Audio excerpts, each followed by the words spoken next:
रघुनाथ के घर आते ही बेटे ने बताया कि मिश्रा अंकल क्रेटा गाड़ी ले आए हैं। पत्नी ने चाय का कप पकड़ाया और बोली, पूरे 25 लाख की गाड़ी खरीदी और वो भी कैश में। रघुनाथ हाँ हूँ करता रहा। आखिर पत्नी का धैर्य जवाब दे गया, हम लोग भी अपनी एक गाड़ी ले लेते हैं। तुम मोटरसाइकिल से दफ्तर जाते हो, क्या अच्छा लगता है कि सभी लोग गाड़ी से आएं और तुम बाइक चलाते हुए वहां पहुंचो? कितना खराब लगता है। तुम्हें ना लगे पर मुझे लगता है। देखो, घर की किस्त और बाल बच्चों की पढ़ाई लिखाई के बाद इतना नहीं बचता कि गाड़ी लें, फिर आगे भी खर्च है। रघुनाथ धीरे से बोला, बाकी लोग भी तो कमाते हैं, सभी अपना शौक पूरा करते हैं। तुमसे कम तनख्वाह पाने वाले लोग भी स्कॉर्पियो से चलते हैं। तुम जाने कहाँ पैसा फेंक कर आते हो। पत्नी गुस्से से बोली, अरे भाई, सारा पैसा तो तुम्हारे हाथों में दे देता हूँ, अब तुम जानो कहाँ खर्च होता है। रघुनाथ ने कहा, मैं कुछ नहीं जानती। तुम गांव की ज़मीन बेच दो, यही तो समय है जब हम लोग भी घूम घाम लें और अपनी ज़िंदगी जी लें। मरने के बाद क्या ज़मीन लेकर जाओगे?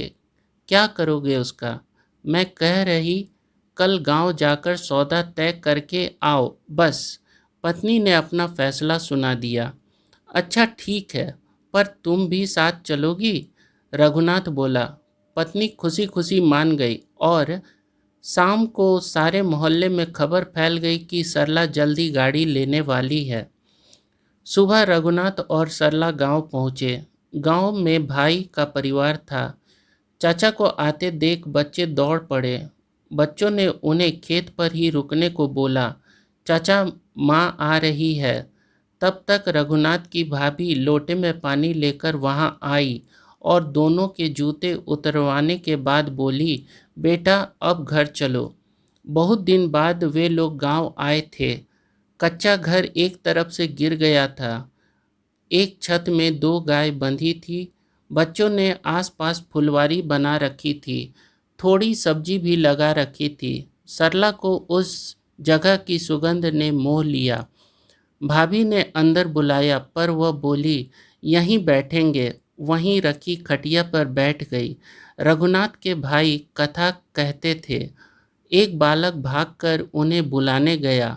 उस समय वह राम और भरत का कथा सुना रहे थे। बालक ने कान में कुछ कहा। उनकी आंखों से झरझर आंसू गिरने लगे। रोने के कारण कंठ से बोलने में तकलीफ होने लगा। जजमानों से क्षमा मांगते बोले, आज भरत वन से आया है, राम की नगरी। श्रोतागण समझ नहीं सके कि महाराज आज यह उल्टी बात क्यों कह रहे। नरेश पंडित अपना झोला उठाए, नारायण को विश्राम दिया और घर को चल दिए। रघुनाथ ने जैसे ही भैया को देखा दौड़ पड़ा। पंडित जी के हाथ से झोला छूट गया। भाई को अखबार में भर लिया। दोनों भाइयों को इस तरह लिपट कर रोते देखना सरला के लिए अनोखा था। उसकी भी आंखें नम हो गई। भाव के बदले किसी भी सूखी धरती को हरा भरा कर देती है। वह उठी और जेठ के पैर छुए। पंडित जी ने आशीर्वाद दिया। दो छोटे कमरे में रहने की दिक्कत, आंखों के सामने की हरियाली और निर्दोष हवा से सिर हिलाती नीम, आम और पीपल को देखकर सब मोहित सी हो रही थी। लेकिन क्रेटा गाड़ी का चित्र बार बार उस सम्मोहन को तोड़ रहा था। वह खेतों को देखती और उसकी कीमत का अनुमान लगाने बैठ जाती। दोपहर में खाने के बाद पंडित जी नित्य मानस पाठ कर बच्चों को सुनाते थे। आज घर के सदस्यों में दो सदस्य और बढ़ गए थे। अयोध्या कांड चल रहा था। मंथरा केकई को समझा रही थी, भरत को राज्य कैसे मिल सकता है।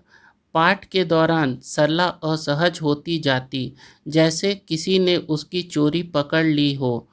पाठ खत्म हुआ। पोथी रखकर पंडित जी गांव देहात की हर दिन की बातें सुनाने लगे। सरला को इनमें बड़ा मज़ा आता था। उसने पूछा कि क्या सभी खेतों में फसल उगाई जाती है? पंडित जी ने सिर हिलाते हुए कहा कि एक हिस्सा परती पड़ा है।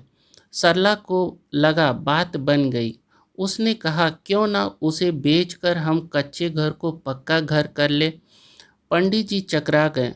बोले, बहू, यह दूसरी गाय देख रही हो, दूध नहीं देती, पर हम इसकी सेवा कर रहे हैं, इससे कसाई को नहीं दे सकते। तुम्हें पता है, इस परती खेत में हमारे पुरखों का जांगर लगा है। यह विरासत है। विरासत को कभी खरीदा और बेचा नहीं जाता। विरासत को संभालते हुए हम लोगों की कितनी पीढ़ियां खप गई। कितने बलिदानों के बाद आज भी हमने अपनी धरती माता को बचा कर रखा है। तमाम लोगों ने खेत बेच दिए। उनकी पीढ़ी अब मनरेगा में मजदूरी कर रही है या शहर के महासमुंदर में कहीं विलीन हो गए। तुम अपनी ज़मीन पर बैठी हो, इन खेतों की रानी हो। इन खेतों की सेवा ठीक से हो तो देखो कैसे माता मिट्टी से सोना देती है। शहर में जो हर लगा है बेटा, वो सब कुछ हारने पर तुला है। संबंध, भाव, प्रेम, खेत, मिट्टी, पानी, हवा, सब कुछ। आज तुम लोग आए तो लगा मेरा गांव शहर को पटकनी देकर आया है। शहर को जीतने नहीं देना बेटा। शहर की जीत आदमी को मशीन बना देता है। हम लोग रामायण पढ़ने वाले लोग हैं, जहां भगवान राम सोने की लंका को जीतने के बाद भी उसे तज कर वापस अयोध्या ही आते हैं। अपनी माटी को स्वर्ग से बढ़कर मानते हैं। तब तक अंदर से भाभी आई और उसे अंदर ले गई। कच्चे घर का तापमान ठंडा था।